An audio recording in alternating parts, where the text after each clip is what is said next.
Karibu katika Patashika Viwanjani. Mimi ni Bruce Amani. Kombe la dunia la FIFA 2026 lililopanuliwa tayari limetoa michezo mikubwa, na habari njema ni kwamba orodha ya timu zitakazoshiriki robo finali inavutia sana. Timu 6 za Ulaya pamoja na moja kutoka Afrika na nyingine kutoka Amerika Kusini zitajaribu kufikia mchezo mmoja wa kabla ya finali katika mechi 4 za kuvutia kuanzia Alhamisi.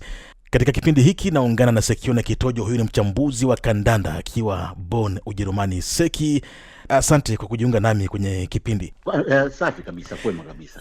Kwanza kabisa, katika mashindano haya tumeshuhudia muundo mpya, timu mpya na hata hadithi za kuvutia. Lakini je, kwa tathmini yako, duru mpya ya makundi ya kombe la dunia ilifaulu kweli?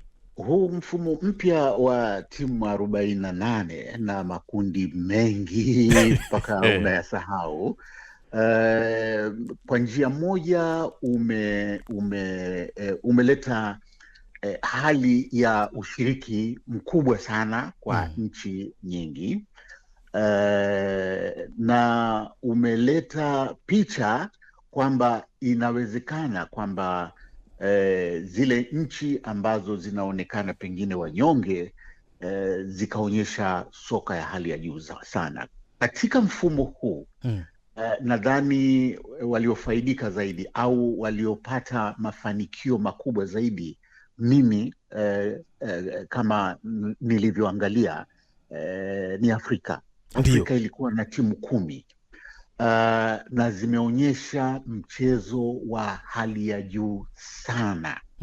Umeonyesha mchezo wa hali ya juu sana na zikaingiza timu 9 katika mzunguko wa kwanza wa mtoano. Ndio. Na hata mzunguko wa pili zimeingiza timu kadhaa.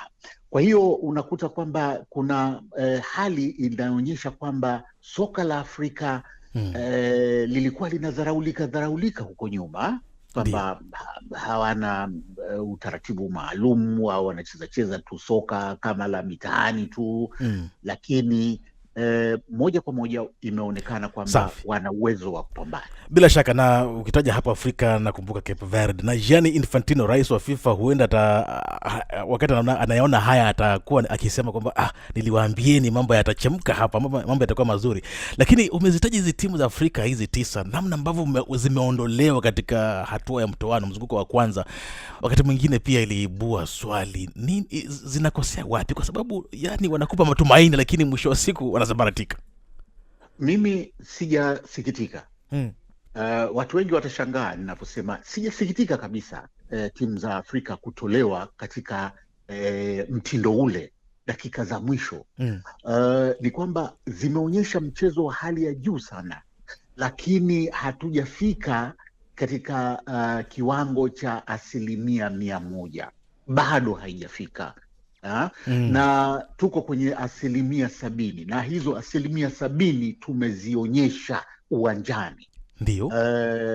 Cote d'Ivoire, Ghana, Cape Verde wametuonyesha kwamba tunaweza. Hata Algeria wametuonyesha kwamba wana uwezo, wakiongeza tu 10%, yani tukifika 80%, nadhani tutaweza kufikia kiwango ambacho hata mataifa ya Ulaya yanacho.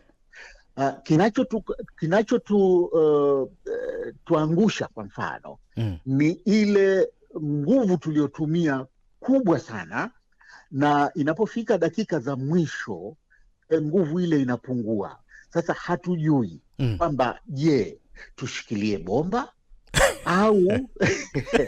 au tuwafukuze hawa waondoke katika eneo letu. Kocha hawaambii, kocha anapaswa kuambia. Kocha anaweza akawaambia, lakini je, nguvu tunayo kuweza kufika huko?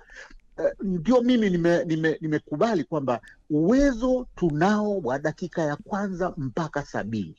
Huo uwezo hauna matatizo kabisa, wala hauna majadiliano. Lakini kuanzia dakika ya 70 kwenda dakika ya 90, hapo ndio tunaanza kupata matatizo. Sasa hata kocha alichoambia kwamba ni mapambano, hapa ni mapambano. Tumetoa nguvu yetu 70%, yote tumeitoa, tumeimaliza. Kinachobakia sasa ni hapo mbele, hapo Mungu ni hukumia ama utumie mbinu zile zile mbovu utumie pengine mbinu mbovu ambazo zinaweza zikakusababishia matatizo, na wanasema kandanda haramu football. Yes, ni kweli.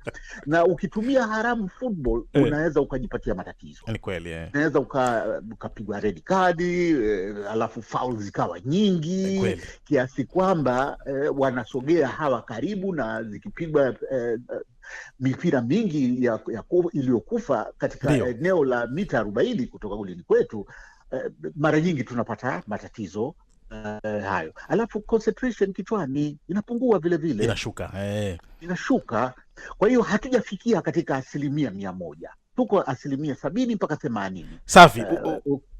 Ukiangalia hizi timu za Ulaya kihistoria hazifanyi vizuri katika michuano ya kombe la dunia iliyoandaliwa nje ya bara hilo. Ni mara 2 tu nakumbuka tangu mwaka 1930 zimeshinda katika mashindano kama hayo. Uhispania ilishinda ilishinda katika Afrika Kusini mwaka wa 2010, na Ujerumani ikashinda nchini Brazil miaka 4 baadaye. Lakini kuna uwezekano kwamba kuna uwezekano mkubwa nchi nyingine inaweza kuongezwa kwenye orodha hii katika mashindano haya, kwa sababu kuna timu ngapi? 6 kati ya 8 zilizoingia robo finali kutoka Ulaya. Timu za Ulaya unahisi zimekuwa na nguvu kiasi gani? Timu za Ulaya zina uzoefu, kwa sababu makocha wao wanafanya tathmini ya hali ya juu sana ya timu zingine. Kwa hiyo wamekuwa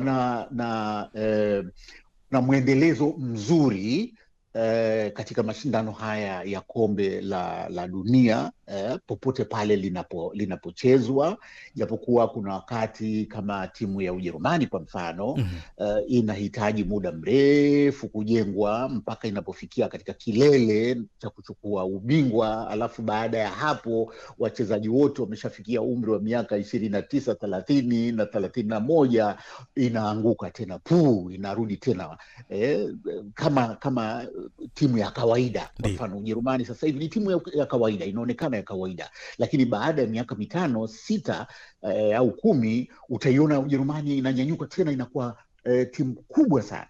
Sasa mafanikio haya wanayofanyia tathmini kila siku, kila wakati, ndio pengine yanayosababisha wakawa katika kiwango hicho. Asante sana Sekione Kitojo kwa uchambuzi huo mujarabu kabisa. Mwisho wa Patashika Viwanjani. Mimi ni Bruce Amani. Tuwasiliane kwenye mitandao ya kijamii, tafuta Bruce Amani kwenye Instagram, Facebook na hata TikTok. Kwa heri.